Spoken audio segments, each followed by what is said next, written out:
There are several inscriptions in Thrippallavoor. There are a few inscriptions with IVC script, old IVC script. One is on a pillar in front, which shows the beautiful Varaha Murti and a Mrigamala, a garland of animals around, and an IVC-like script. Then another one is seen in front of the Ganapati shrine, and the floor of the Ganapati shrine also shows a few IVC scripts.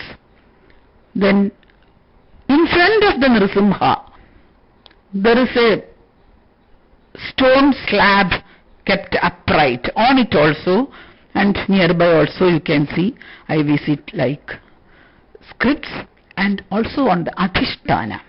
On the Adhisthana of the temple also we find IVC scripts. So these were old. These are definitely very old. Minimum in the IVC Harappan period, it has to be. Then, on the Grivam of the Vishnu shrine and on the wall of the Chittambalam inside, you can see partly Old Malayalam and partly New Malayalam scripts. And of these, the one on the Grivam of the Vishnu shrine appears to be older, because it happens to be something of a translated version of the IVC script on the Adhisthana of the temple. Because of that, the Grivam on the Vishnu shrine Malayalam is older than that on the Chittambalam. And on the Chittambalam, it's actually a structure of a series of Shiva temples with the names given at each spot, and at the end of it there is a number of inscriptions given. This is on the Chittambalam on the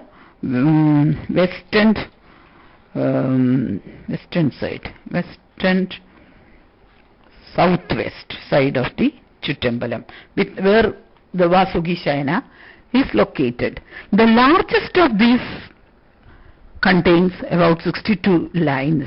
The first few and the last few lines mention the time span, the persons involved, and the place name where it is written. So it helps us in determining the time of the Chittambalam Likhitam. And in the middle portion of the inscription, it's actually mainly an astronomical description of a figure which is given on the side. The structure of the cosmos astronomically. The sun is seen in the center.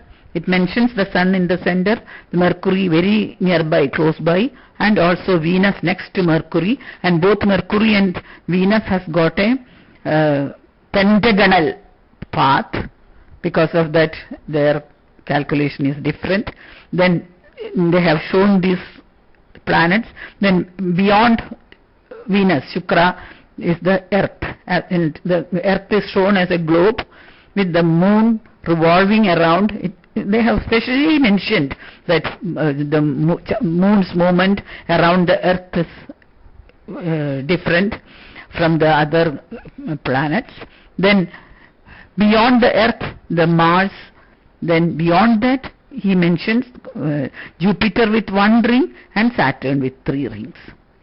And beyond that is the Rashi Mandala, the Saptarshi Mandala, the Dhruvarshi Mandala, and the abode. Finally, at the end is the abode of the Vishnu, the Gopi Vallabheshwara, or the Gopi Vallabheshwara is the Goloka. No, it is the same as the Gargya's Goloka Varnana.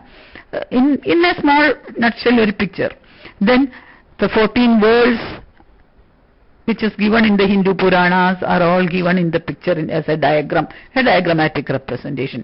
So the middle part of the Likhidam is an astronomical description of the Indian universe and the cosmos.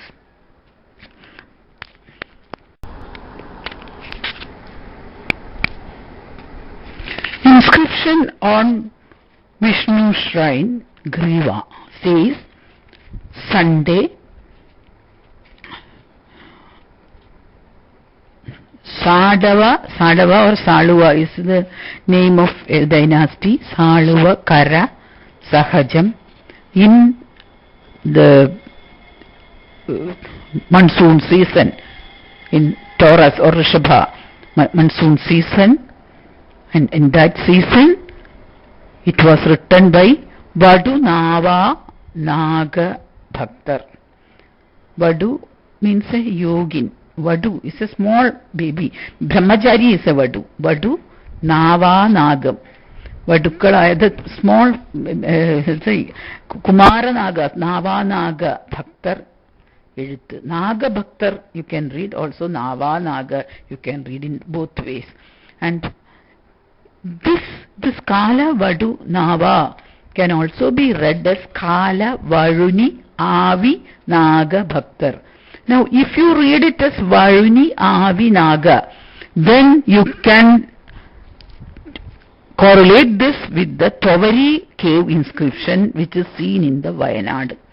So this is very old inscription, and it seems to be, as I told before, a Malayalam translation of an IVC script which is seen on the Adhisthana.